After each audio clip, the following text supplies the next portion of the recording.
Hello guys, welcome back to Pariksha Guru academy. आज लेकर आए हैं फिर से एक बार आपके लिए जीए जीके का पार्ट 30।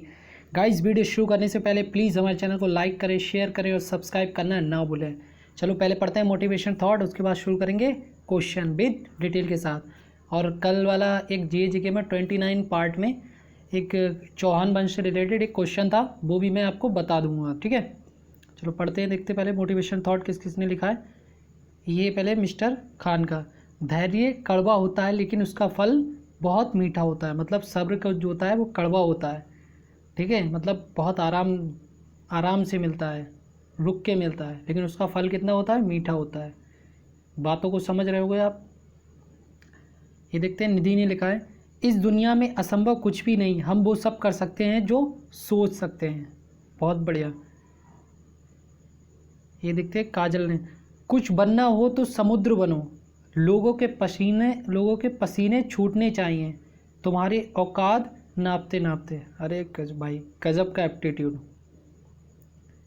ये एटीट्यूड आपके अंदर रियलिटी में होना चाहिए। मतलब किसी को दिखाने के लिए नहीं, शो करने के लिए नहीं, ये अपने अंदर एक कॉन्फिडेंस की तरह है। किसकी तरह? कॉन्फिडेंस की तरह, ना कि ओवर कॉन्फिडेंस।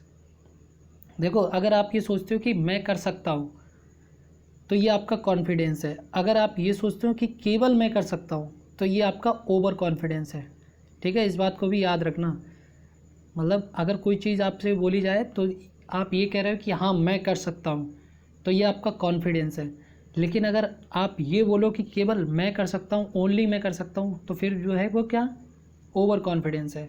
और मैं वाली चीज़ जो होती है वो आपके लिए ख़तरनाक होती है। इस बात को भी याद रखना। ठीक है, चलो शुरू करते हैं guys. Good morning everyone.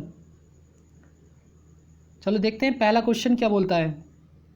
Bharat का राष्ट्रीय फूल क्या है? गुलाब, सफ़ेद लिली, कमल या फिर कॉर्न फ्लावर? बहुत टफ क्वेश्चन, पहला ही बहुत टफ क्वेश्चन आ गया। तो इसका राइट आंसर क्या हो जाएगा? ऑप्शन सी, कमल। ठीक है, चलो इससे कुछ रिलेटेड चीज़ें जान लेते हैं। अच्छा, भारत का राष्ट्रीय खेल कौन सा है? हॉकी। हालांकि क्रिकेट ज़्यादा खेला जाता है, लेकिन राष्ट्रीय खेल कौन सा है आपका? हॉकी। अच्छा, ये बताओ राष्ट्रीय भाषा कौन सी है अपनी? राष्ट्रीय भाषा हिंदी। हिंदी कमेंट भी कर दिया। हिंदी राष्ट्रीय भाषा नहीं है। ठीक है, अपनी राष्ट्रीय भाषा नहीं है हिंदी। ऑफिशियल लैंग्वेज हिंदी और इंग्लिश है। ठीक है, याद रखना, हिंदी और इंग्लिश जो है अपनी ऑफिशियल लैंग्वेज है। अपनी जो मदर टंग है, मातृभाषा बोली जाती है, वो हिंदी बोली जाती है। लेकिन अगर आप ये कहो राष्ट्रीय भाषा हिंदी है, तो राष्ट्रीय भाषा हिंदी नहीं है। वो इस वजह से नहीं है क्योंकि आपको पता है पूरे भारत देश के अंदर एक लगभग 122 से ज़्यादा भाषाएं बोली जाती है। कितनी? 122 से ज़्यादा। आपने देखा होगा हर राज्य में हर 1 किलोमीटर के बाद अपनी भाषा चेंज हो जाती है भारत देश के अंदर। यही खास बात है। ठीक है, हर 1 किलोमीटर के बाद आप दायरा चेंज करोगे, कहीं भी मतलब ये होता है, तो भाषा चेंज हो जाती है थोड़ा बहुत। वैसे 40% जो होती है वो आपकी हिंदी बोली जाती है। ठीक है, बाकी जो है आपकी बहुत सारी कन्नड़, और आपको पता ही है 22 भाषाएँ जो हैं वो हमारी 8वीं अनुसूची में दर्ज हैं। ठीक है, 22 भाषाएँ जो है वो ऑफिशियल तरीके से हैं, मतलब जो बोली जाती हैं, जिन्हें मान्यता मिली हुई। बाकी 122 भाषाएँ पूरे देश के अंदर बोली जाती हैं। ठीक है, याद रखना। ये राष्ट्रीय भाषा इस वजह से हिंदी को नहीं कहा गया क्योंकि जैसे कि आप मान रहे हो तेलुगु, तमिलनाडु में तमिल बोली जाती है। अब राष्ट्रीय भाषा हिंदी कर दी और लोगों को हिंदी नहीं आती, बहुत सारे लोगों को, तो फिर उन्हें बुरा लगे, वो कहेंगे फिर तमिल को राष्ट्रीय भाषा बनाओ। इस तरीके से अभी हिंदी को राष्ट्रीय भाषा नहीं बनाया गया, इसी वजह से। क्वेश्चन नंबर 2 देखते हैं क्या बोलता है। भारत में वित्तीय वर्ष किस तिथि से प्रारंभ होती है? 31 मार्च, 1 अप्रैल, 8 सितंबर या फिर 12 दिसंबर? Financial year. तो इसका राइट आंसर क्या हो जाएगा? ऑप्शन बी, 1 अप्रैल। क्यों 1 अप्रैल? 1935 को किसकी स्थापना हुई? आरबीआई की स्थापना हुई। इसका हेडक्वार्टर कहाँ है? Mumbai. Full form reserve bank of India. और इसके हेड कौन है? शक्तिकांत दास। क्वेश्चन नंबर 3, सहारा मरुस्थल कहाँ पर स्थित है? पूर्वी अफ्रीका, पश्चिमी अफ्रीका, उत्तरी अफ्रीका या फिर मध्य अफ्रीका? सारे अफ्रीका है, लेकिन ये बताओ एग्जैक्ट पोजीशन कहाँ पर है? तो सहारा मरुस्थल कहाँ पर स्थित है? तो ऑप्शन सी, उत्तरी अफ्रीका में। देखो ये तो आपने पढ़ा होगा कि सहारा मरुस्थल है अफ्रीका में, लेकिन आप ध्यान रखना उत्तरी अफ्रीका में। क्वेश्चन नंबर 4, ऋग्वेद में पुरंदर शब्द का प्रयोग किसके लिए हुआ है? सूर्य, इंद्र, वरुण या फिर बेलनाकार? कौन सा पुरंदर शब्द का प्रयोग?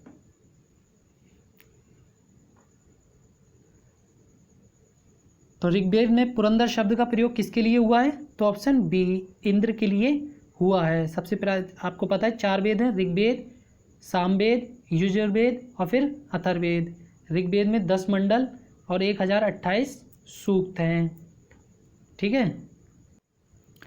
और इसमें गायत्री मंत्र का, ऋग्वेद में क्या है? गायत्री मंत्र का उल्लेख है। इसकी भाषा कैसी है? इसकी भाषा पद्दातिमक है। पद्दातिमक इसकी भाषा है। और जो गायत्री मंत्र है वो किसको समर्पित है? वो सूर्य, वो सावित्री, देवी सावित्री को, सूर्य से संबंधित देवी सावित्री को क्या है? को संबोधित है, ठीक है। सूर्य से संबंधित देवी सावित्री को संबोधित है, याद रखना, जो आपका गायत्री मंत्र है, ठीक है, याद रखना। और दूसरा आपका कौन सा आता है? यजुर्वेद। फिर वो सामवेद, सामवेद आपका संगीत से। यजुर्वेद क्या है? इसकी भाषा जो है वो गद्य और पद्य दोनों में है। ये एक कर्मकांड प्रधान ग्रंथ है। उसके बाद आ जाता है आपका अथर्ववेद। इसमें औषधि, टोना टोटका, रोग निवारण, ये सारी चीज़ें आती हैं।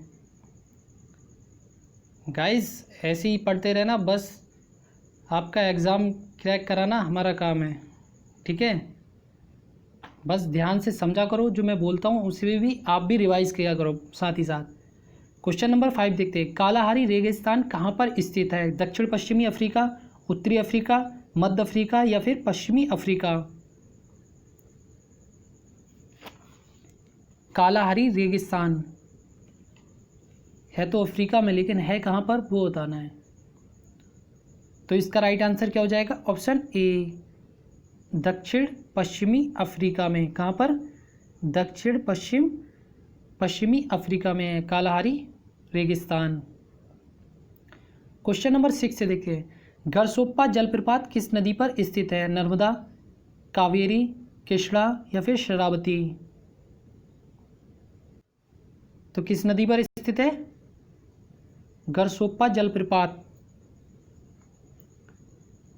तो इसका राइट आंसर क्या हो जाएगा? ऑप्शन डी, शरावती नदी पर। कैसे याद करोगे? मैंने इसकी ट्रिक बताई थी। इसे क्या बोलते हैं? सबसे ऊंचा, अगर पूछा जाए सबसे ऊंचा भारत का जलप्रपात कौन सा है, तो आपका जोग या फिर गरसोप्पा, दोनों नाम लिए जाते हैं, ठीक है। जोग या गरसोप्पा जलप्रपात सबसे ऊंचा जलप्रपात है। ये किस नदी पर है? शरावती नदी पर है। कहाँ पर है? कर्नाटक में है, ठीक है। वर्तमान में इसका नाम क्या है? महात्मा गांधी जलप्रपात। क्या नाम है? महात्मा गांधी जलप्रपात, याद रखना, ठीक है। वर्तमान में अब इसका नाम चेंज हो गया है, ठीक है। हालांकि क्वेश्चन पुराने वाले से ही पूछा जाता है, लेकिन आपको नया नाम भी याद रखना है। जैसे आपका मैंने उस दिन क्वेश्चन कराया था कि नेशनल हाईवे NH44, तो लेकिन अब भी क्वेश्चन कई जगह ऐसा होता है NH7 करके आ जाता है, लेकिन प्रेजेंट नाम जो नेशनल हाईवे का क्या हो गया? NH44, ठीक है। और मैंने इसकी ट्रिक कैसे बताई थी? जैसे जोग है, कोई भी आदमी जोग मतलब जिसके जोग जो होती है ना पानी में, वो चिपक जाती है, खून चूस लेती है। तो कोई बंदा पानी के अंदर गया तो जोग उसके पैर में चिपक गई, तो वो शराब पिए हुए तो था ही, इसी वजह से वो पानी में गया, डोलता डालता पानी के अंदर गया तो उसके जोग चिपक गई, खून चूस लिया, तो वो क्या करने लगा? नाटक करने लगा। आगे समझ में? जोग से जोग जलप्रपात आ गया, शराबती से शराब पिए हुआ था तो शराबती नदी आ गई, और नाटक कर रहा था तो नाटक से कर्नाटक आ गया। इसी तरीके से आपको भी याद करना है। चलो क्वेश्चन नंबर 7 देखते हैं गाइस, फटाफट। क्वेश्चन नंबर 7 क्या बोलता है? भारतीय आत्मा के नाम से किसे जाना जाता है? विद्यापति, कबीरदास, माखनलाल चतुर्वेदी या फिर Ramdhari Singh Dinkar?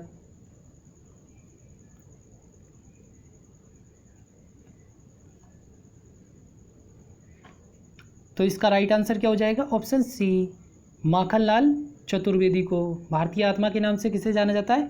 Makhanlal Chaturvedi. Question number 8, Colaba point कहाँ पर स्थित है? अहमदाबाद, मुंबई, दिल्ली या फिर कोलकाता? कोलाबा पॉइंट।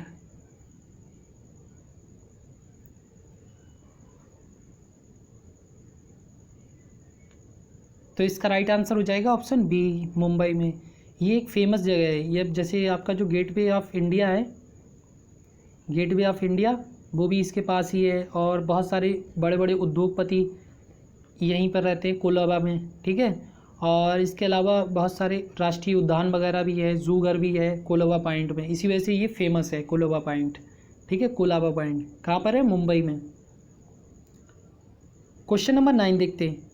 मुसोलिनी कहाँ का निवासी था? जर्मनी, फ्रांस, इंग्लैंड या फिर इटली?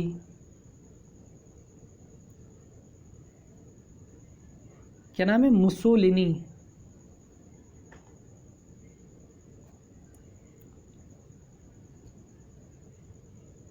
तो इसका राइट आंसर क्या हो जाएगा? ऑप्शन डी, इटली का निवासी था। मुसोलिनी कहाँ का निवासी था? इटली में। 1883 में इसकी जन्म होता है। लगभग 19वीं शताब्दी में इसने 20 साल तक इटली पर शासन किया। ये एक लोहार का बेटा होता है, बाद में जाके ये एक क्रूर तानाशाह बनता है। कैसा बनता है? क्रूर तानाशाह बनता है। लगभग 20 साल तक ये राज करता है। अब देखो मुसोलिनी का नाम आ गया तो मैंने बताया ताकि आपको याद रहे चीज़ें। क्वेश्चन नंबर 10 देखते हैं। हीरा का सबसे बड़ा उत्पादक राज्य कौन है? कर्नाटक, मध्य प्रदेश, झारखंड या फिर बिहार?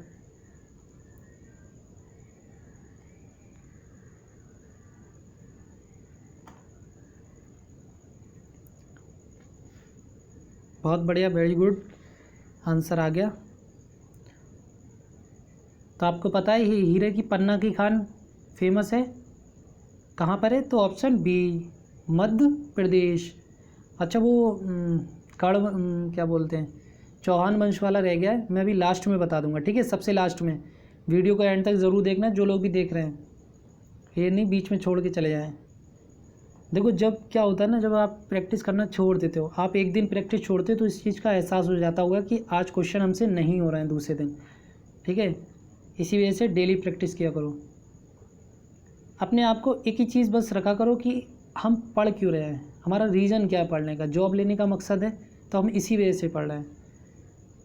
जितना आप सोचते हो ना उससे आगे कई लोग चल रहे हैं। आप सोचते हो कि मैं 5 घंटे पढ़ा 6 घंटे, लेकिन जो सिलेक्शन लेके जाता है वो आपसे ज़्यादा पढ़ रहा होता है और सही तरीके से पढ़ रहा होता है। मेन चीज़ ये भी होती है कि आप 5 घंटे पढ़ रहे हो लेकिन आपका जो आउटपुट आ रहा है वो आपको 1 घंटे वाला भी याद नहीं हुआ, तो क्या फ़ायदा आपके 5 घंटे का। आप 1 घंटा पढ़ो लेकिन अच्छे से पढ़ो, पूरी जी जान से लगा दो, 100% लो। कोई भी काम जब करो आप तो उसमें 100% लगाया, मतलब समझ रहे हो, 100% किया करो। आप जो काम करते हो ज़्यादातर स्टूडेंट्स करते हैं 50% 60% से काम करते हैं, लेकिन आप जब भी कोई काम करो, चाहे वो पढ़ाई करो, खेल कूद करो, कहीं घूमने जाओ, तो अपना पूरा 100% दो। जब आप किसी काम में 100% देते हो ना अपना, तो वो काम आपका अलग ही लेवल का होता है, उसकी था नहीं होती कि वो कितना अच्छा हो जाएगा। तो इसका सोने का सबसे बड़ा उत्पादक राज्य कौन सा है? तो इसी क्वेश्चन है, तो ऑप्शन बी, कर्नाटक, ठीक है। और चांदी का सबसे बड़ा उत्पादक राज्य अगर पूछा जाए तो आपका राजस्थान, ठीक है। सोने का कर्नाटक, चांदी का राजस्थान और हीरे का आपका पन्ना खान जो कि मध्य प्रदेश एमपी में। क्वेश्चन नंबर 12, अक्षर दसवां शब्द का संबंध किससे है? राजनीति से, धर्म से, शिक्षा से या फिर अर्थतंत्र से?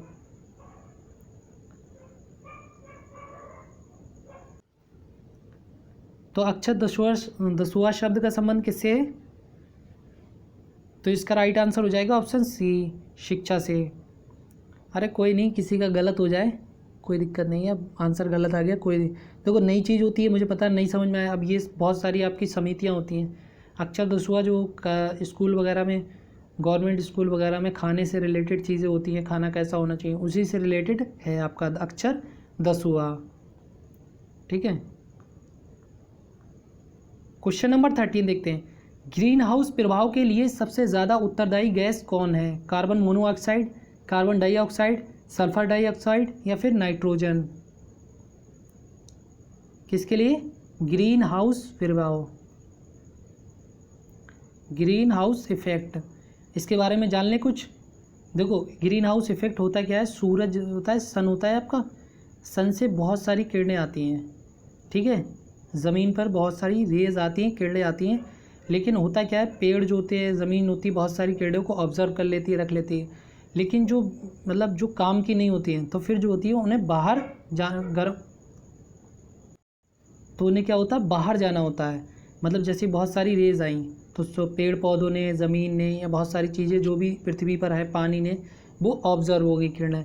लेकिन जो और किरणें होती हैं वो क्या होती है, गर्म होके एक गैस की अवस्था में बन जाती है। कैसी अवस्था में, एक बोल सकते हैं गैस की अवस्था में बन जाती है, फिर वो ऊपर जाने लगती हैं। कोई भी गैसीय चीज़ होती है वो आपको पता है ऊपर की ओर जाती है, ठीक है, तो वो जो होती है क्या हो जाती है, ऊपर की ओर जाने के प्रयास करती है। लेकिन पृथ्वी से थोड़ा सा ऊपर क्या, एक बहुत बड़ा मोटा जो है वो एक हिसाब से परत बन जाती है, जो इन गैसों को बाहर नहीं जाने देती।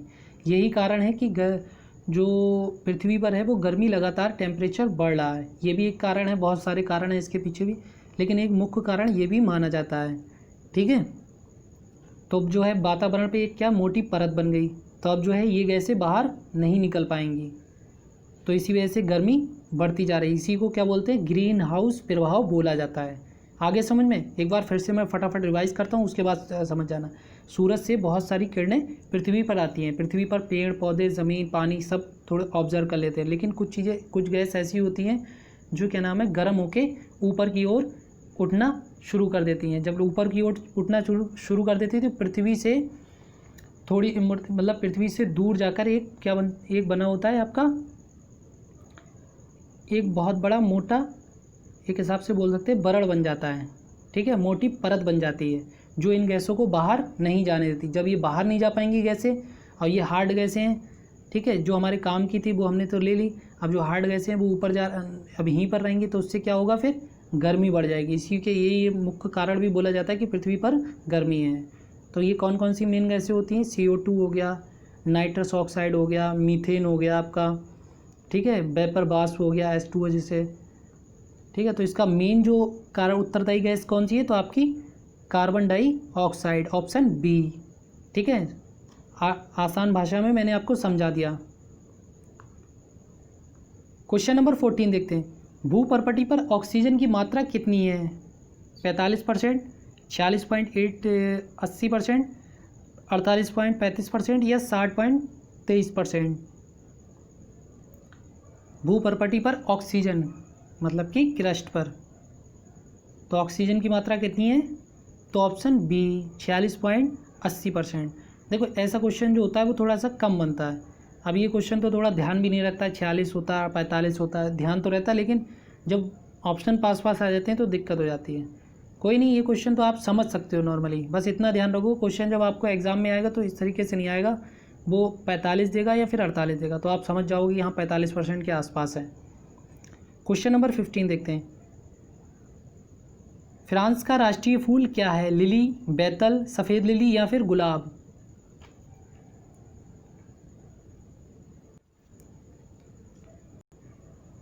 तो फ्रांस का राष्ट्रीय फूल क्या है, तो ऑप्शन ए लिली, ये इसका नेशनल फ्लावर है। अच्छा, फ्रांस की राजधानी क्या है, पेरिस। पेरिस किस नदी के किनारे बसा हुआ है आपका, सीन नदी के किनारे। आप कैसे याद करोगे, पेरिस आपको पता है बहुत खूबसूरत जगह है, तो वहाँ पर मूवीज़ वगैरह की शूटिंग होती रहती है, तो वहाँ पे क्या होता है, सीन मतलब होता है, मूवी का सीन होता है, क्योंकि खूबसूरत जगह है तो सीन होगा, तो इस वजह से ऐसे याद रख सकते हो। तो पेरिस किस नदी के किनारे, सीन नदी के किनारे। क्वेश्चन नंबर 16, चांदी का सबसे बड़ा उत्पादक राज्य कौन है, पंजाब, झारखंड, राजस्थान या फिर मध्य प्रदेश। अभी बताया भी था, तो इसका राइट आंसर क्या हो जाएगा, option C, Rajasthan. Question number 17, magma किस रूप में पृथ्वी से बाहर आता है, ठोस रूप में, गैसीय रूप में, पिघले द्रव के रूप में या फिर इनमें से कोई नहीं। तो मैग्मा किस रूप में पृथ्वी से बाहर आता है,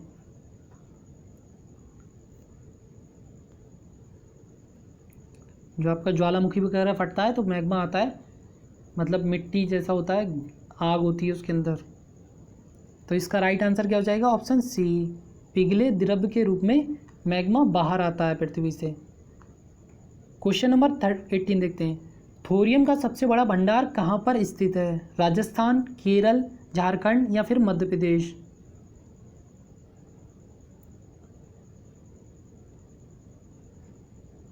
थोरियम का सबसे बड़ा भंडार।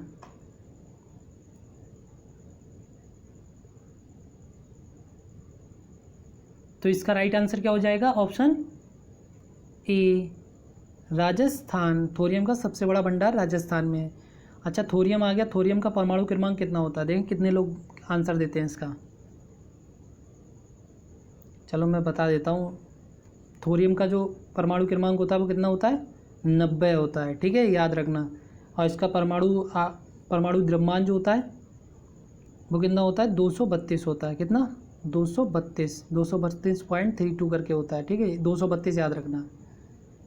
थोरियम का एटॉमिक नंबर कितना है, यानी कि परमाणु क्रमांक कितना है? 90। थोरियम का एटॉमिक नंबर यानी वो एटॉमिक मास यानी कि परमाणु द्रव्यमान कितना है? 232.32। इस तरीके से याद रखना है गाइज। इस तरीके से आपको कोई नहीं पढ़ाएगा कि एक क्वेश्चन दूसरा था और मैंने इसके साथ साइंस मिक्स कर दी। इससे क्या होगा? आपको सारी चीज़ें एक ही बार में याद हो जाएंगी। आपके कितने क्वेश्चन कवर हुए? 3 क्वेश्चन कवर हुए। यही चीज़ आप क्या करो। चैंपियन ट्रॉफी का संबंध किससे है? हॉकी, फुटबॉल, क्रिकेट या फिर टेनिस?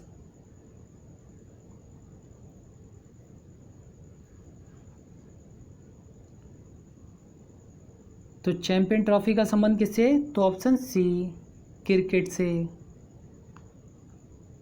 Question number 20। नेत्रावती नदी किस ओर प्रवाहित होती है? पश्चिम, पूरब, उत्तर या फिर दक्षिण?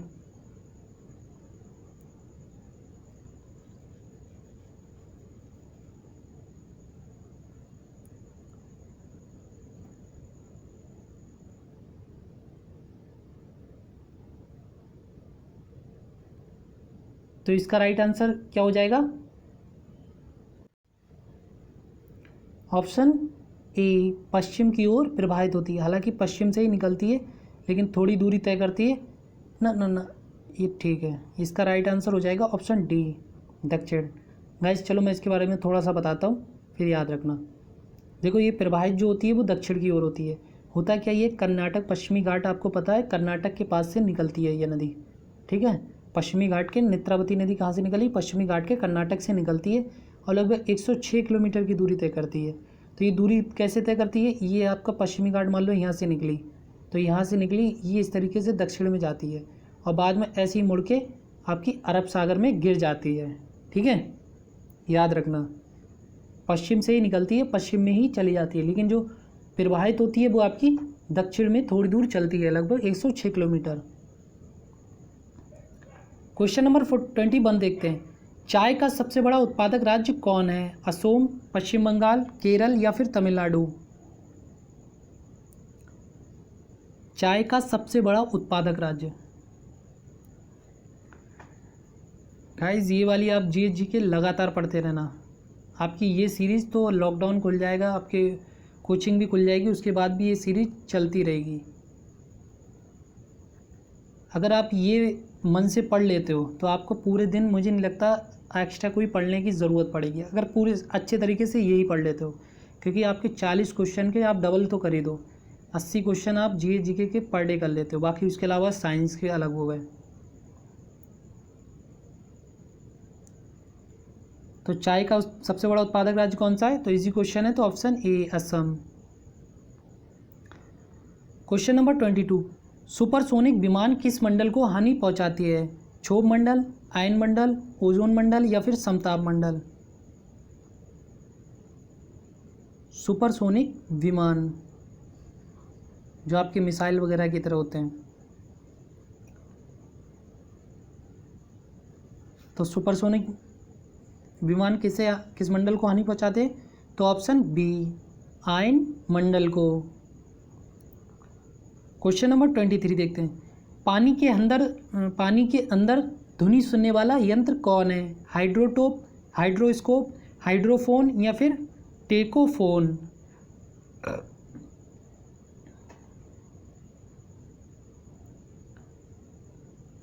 पानी के अंदर ध्वनि सुनने वाला यंत्र।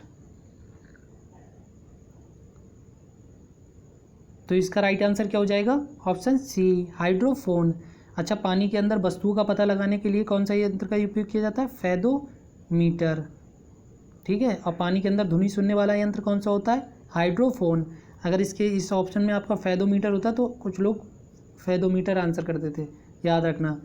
पानी के अंदर वस्तुओं का पता लगाने के लिए फेदोमीटर का यंत्र का उपयोग किया जाता है, और पानी के अंदर ध्वनि सुनने वाला यंत्र हाइड्रोफोन कहलाता है। हाइड्रो कैसे याद रखोगे? हाइड्रा किसके लिए बोला जाता है? मतलब पानी उनी के लिए, सूखने वाली जगह के लिए, और फ़ोन जो होता है ध्वनि सुनने के लिए। तो पानी के अंदर हाइड्रोफोन, इस तरीके से। क्वेश्चन नंबर 24, ऑक्सीजन एवं नाइट्रोजन दोनों मिलकर कितनी प्रतिशत हवा में मौजूद हैं? 80%, 90%, 95% या फिर 99%? मैंने से इससे रिलेटेड कुछ बताया था उस दिन। NOCA, ये आपका वायुमंडल हो गया ना, NOCA, nitrogen, oxygen, carbon dioxide और फिर आर्गन। ये आपकी होती है लगभग 90, कल बताया था मैंने 96 पॉइंट ऐसी कुछ होती है। ये लगभग 20 से 21% के करीब होती है, वो 78% होती है। ठीक है,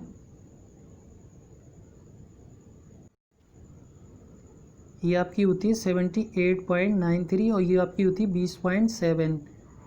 ठीक है, और आर्गन कार्बन डाइऑक्साइड होती है 0.09 और फिर आर्गन होती है 0.03, इस तरीके से।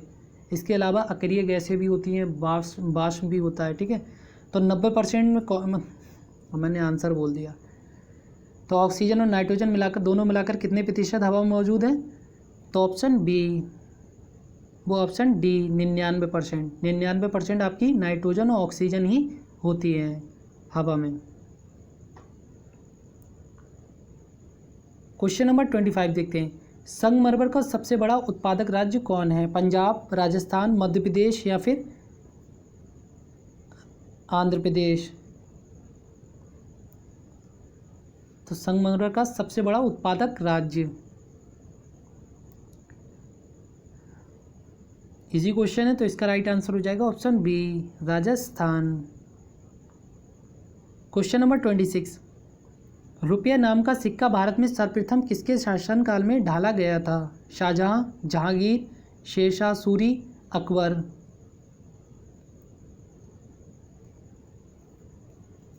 तो रुपये नाम का सिक्का भारत में सर्वप्रथम किसके शासनकाल में ढाला गया? तो ऑप्शन सी, शेरशाह सूरी। 1500, इसका शासन कब से कब तक चला? 1540 से 1545 तक चला, और इसने सबसे पहले रुपए का निर्माण करा। उसके अलावा इसने GD, ट्रंक रोड, जो कि आपका पेशावर से, सोनार से पेशावर, सोनार जो कि आपका कोलकाता से पेशावर लाहौर तक जाता था रास्ता। ठीक है, जिसे आज ग्रैंड ट्रंक रोड के नाम से भी जाना जाता है। ठीक है, इसकी मृत्यु कैसे होती है? कलिंजर अभियान के तहत इसकी मृत्यु हो जाती है, मतलब तोप फटने से। ये क्वेश्चन शेरशाह सूरी वाला मैं कम से कम नहीं तो आपको 5-6 बार बता चुका हूँ पूरी रिपीट के साथ। अब मुझे उम्मीद है कि आपको ये याद हो गया होगा आराम से। अच्छा, जो लोग मतलब बड़ी UPSC वगैरह तैयारी करना चाह रहे होंगे, मतलब कि अभी ये हो जाए फिर उसके बाद UPSC की तैयारी करेंगे, PCS की तैयारी वगैरह करेंगे, उनके लिए ये डिटेल बहुत अच्छी कारगर साबित होगी जो मैं बताता हूँ आपको। क्योंकि ये देखो, आपको लिखना होता है, लिखना भी होता है, तो उसके लिए बहुत अच्छा है। और वैसे भी आप याद रहेगा तो आपको 1 से 10 क्वेश्चन कहीं से भी आएगा। आपको उम्मीद है कि हमारी प्रैक्टिस इतनी है कि कर देंगे। तो चीन का शोक किस नदी को कहा जाता है? हांगो नदी, सांगपो नदी, चुक्योंग नदी या फिर यांग नदी?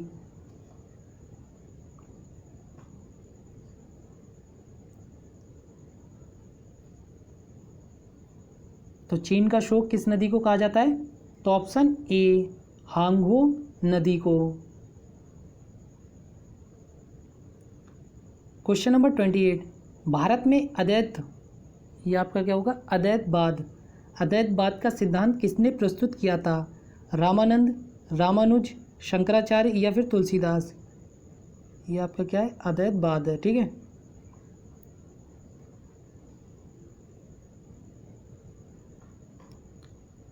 तो इसका राइट आंसर क्या हो जाएगा? Option C, Shankaracharya. तो इसका अच्छा, उत्तर भारत में भक्ति आंदोलन को किसने फैलाया? तो रामानंद ने। ठीक है, क्वेश्चन नंबर 29, सूर्य की ऊर्जा का स्रोत है नाभिकीय विखंडन, नाभिकीय संलयन, सापेक्षिक सिद्धांत या फिर आपेक्षिक सिद्धांत? ये आपका क्या बोलेंगे? न्यूक्लियर। चलो भाई, ये आपका ऊर्जा, ठीक है, कर्जा नहीं है।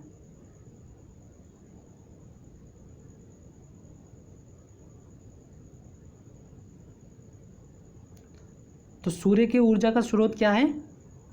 तो ऑप्शन बी, नाभिकीय संलयन, न्यूक्लियर फ्यूज़न। क्या है? फ्यूज़न। इंग्लिश वाले हैं, जो इंग्लिश वालों को नहीं समझ में आता है संलयन, एक फ्यूज़न होता है, एक फ्यूज़न होता है। तो ये क्या है? फ्यूज़न है, नाभिकीय फ्यूज़न। ठीक है, जो आपका हाइड्रोजन बम में होता है वो भी नाभिकीय संलयन होता है। ठीक है, याद रखना, हाइड्रोजन बम में जो मतलब ऊर्जा का स्रोत होता है वो भी नाभिकीय संलयन होता है। क्वेश्चन नंबर 30, भारत के किस राज्य में सबसे अधिक लिग्नाइट कोयला पाया मिलता है? मध्य प्रदेश, झारखंड, तमिलनाडु या फिर छत्तीसगढ़? सबसे अधिक लिग्नाइट कोयला, तो इसका राइट आंसर क्या हो जाएगा? ऑप्शन सी, तमिलनाडु में। क्वेश्चन नंबर 31 देखते हैं, भारत के किस राज्य में सबसे कम वर्षा होती है? जैसलमेर, लेह, गंगानगर, मध्य प्रदेश या फिर तमिलनाडु? ये कैसे ऑप्शन हो गए? चलो कोई नहीं, बता दो, आंसर बता दो। ये कट कर दो।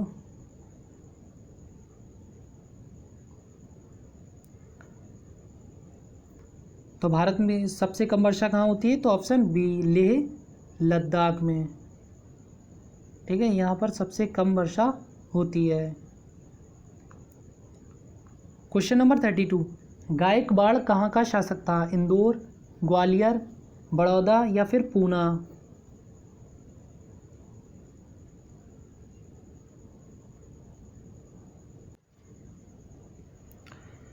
तो गायकवाड़ कहाँ का शासक था?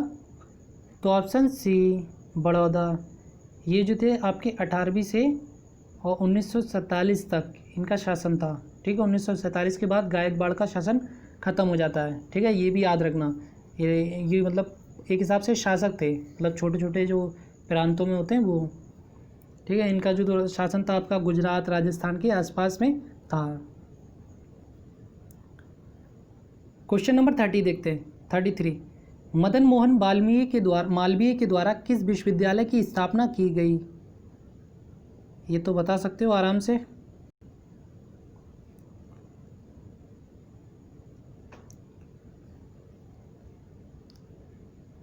तो इसका राइट आंसर क्या हो जाएगा? ऑप्शन सी, बनारस हिंदू विश्वविद्यालय की BHU की स्थापना की गई। कब की गई? 1916 में। ठीक है, और किसके साथ में? एक इनके साथ और थी, कौन? Annie Besant. याद रखना, बनारस हिंदू BHU की स्थापना किसने की? मदन मोहन मालवीय, और इनके साथ थी एनी बेसेंट 1916 में। ठीक है, हालांकि मेन जो वो थे इसके कर्ता धर्ता वो आपके कौन थे? मदन मोहन मालवीय, लेकिन जो सहायता दी थी वो आपकी, मतलब एक हिसाब से सहायक जो थी वो आपकी एनी बेसेंट थी। क्वेश्चन नंबर 34, शिव समुद्रम जलप्रपात किस नदी पर स्थित है? नर्मदा, गोदावरी, स्वर्णरेखा या फिर कावेरी? शिव समुद्रम जलप्रपात,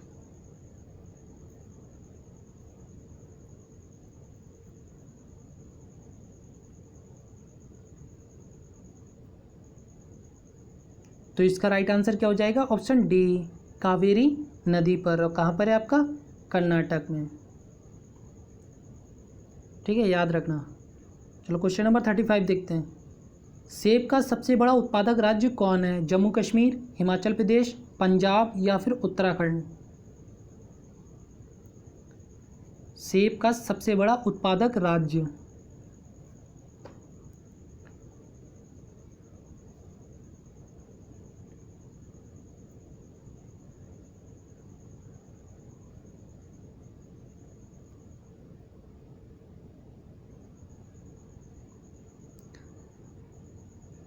तो इसका राइट आंसर इजी क्वेश्चन है, तो ऑप्शन ए जम्मू कश्मीर। केसर के लिए भी है, केसर का क्वेश्चन भी आ गया। केसर का सबसे बड़ा उत्पादक राज्य कौन है? जम्मू कश्मीर, उत्तराखंड, हिमाचल प्रदेश या फिर पंजाब। तो इसका राइट आंसर क्या हो जाएगा? Option A Jammu Kashmir. Question number 37, शरीर की सबसे बड़ी हड्डी कौन है? फीमर, टीनिया, टेम्पर या फिर स्टिपीज।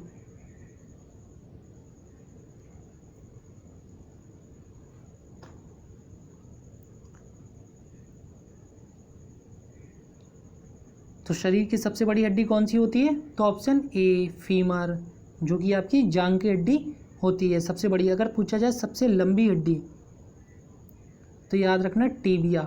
क्या? टीबिया, जो आपके पैर में होती है वो होती है सबसे लंबी हड्डी, याद रखना। अच्छा, सबसे छोटी हड्डी कौन सी है आपकी? स्टेपीज, जो कि आपके मध्य कर्ण में पाई जाती है। देखो, आपका जो कान होता है अंदर से जो उसका स्ट्रक्चर होता है वो 3 पार्ट में डिवाइड होता है। तो जो स्टेपीज पाई जाती है वो आपके मध्य कान में पाई जाती है, मिडल ईयर में। ठीक है, याद रखना, ये इसी तरीके से क्वेश्चन आ जाता है। क्वेश्चन नंबर 38 देखते हैं, यूरेनियम का सबसे बड़ा उत्पादक राज्य कौन है? राजस्थान, झारखंड, आंध्र प्रदेश या फिर केरल।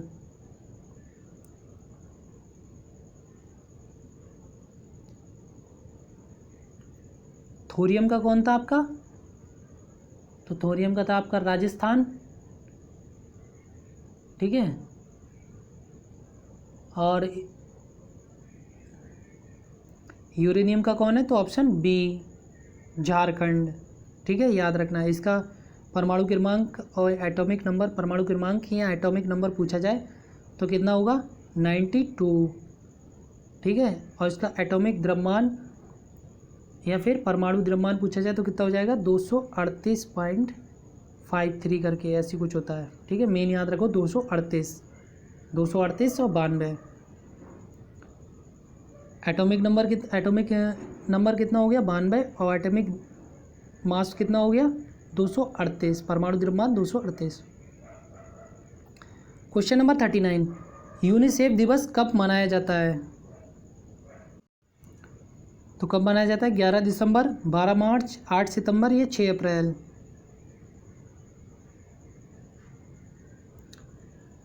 यूनिसेफ की स्थापना हुई थी आपकी 11 दिसंबर। अब आंसर ही बता दिया मैंने, चलो मैं बता देता हूँ। इसका राइट आंसर क्या हो जाएगा? Option A 11 December 1946। गाइज, ऐसे ही आपको होना चाहिए, जब कोई चीज़ सुनो तो उसका आंसर ऑटोमेटिक निकलता है। ऐसा नहीं है कि मैं कुछ लेके बैठता हूँ या मैं कुछ ऐसा करता हूँ। क्या हो गया है कि इतना पढ़ते पढ़ते ऑटोमेटिक आंसर निकलता है।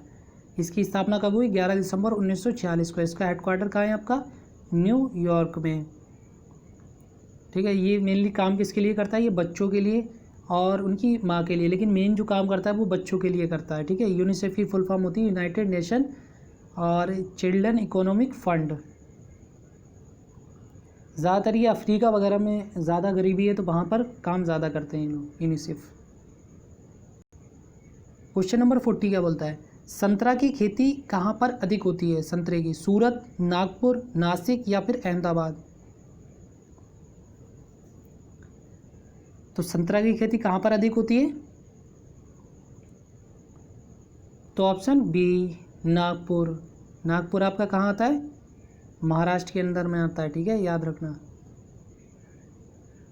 क्वेश्चन नंबर 41 देखते हैं, पंचायती राज का सबसे छोटा अंग है? ग्राम पंचायत, जिला परिषद, प्रखंड या फिर नगर निकाय।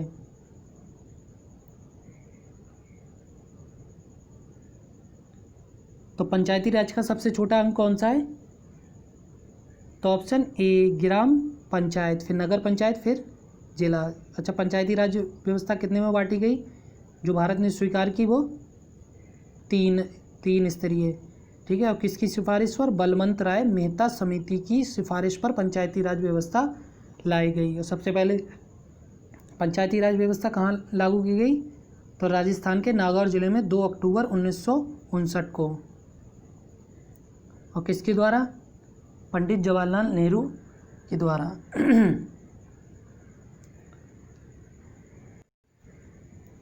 क्वेश्चन नंबर 42 क्या बोलता है? हमारी आकाशगंगा की आकृति किस प्रकार की है? सर्पिलाकार, त्रिभुजाकार, आयताकार या फिर बेलनाकार?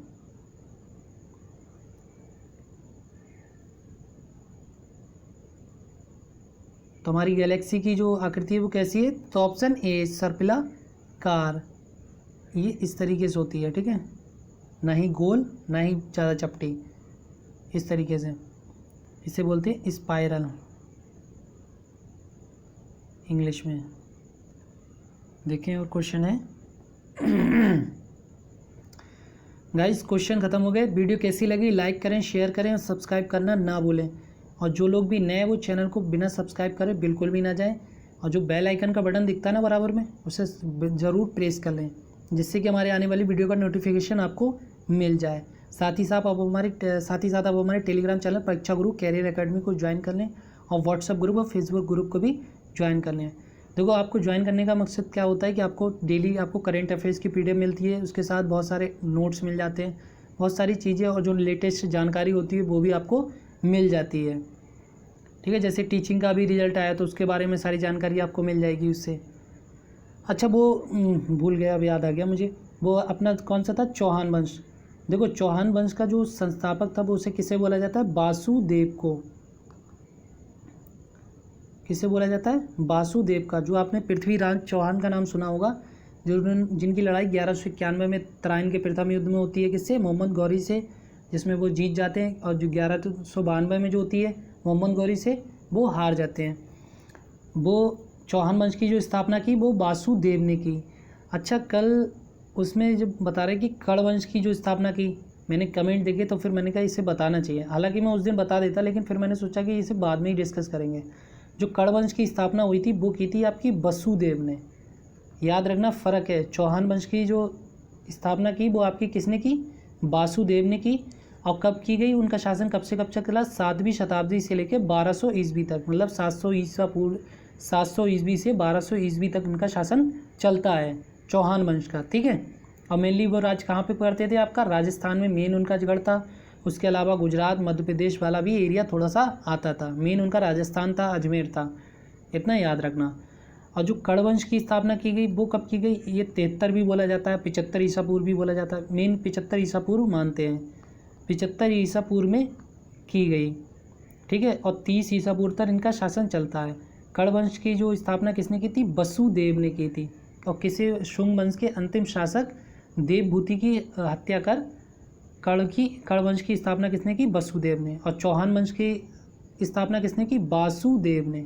वसुदेव और वासुदेव में याद रखना, ठीक है। बस इतना ही कन्फ्यूज़न है, ये अलग है वो अलग है। ये वसु है कर्ण वंश वाले और वो हैं वासुदेव।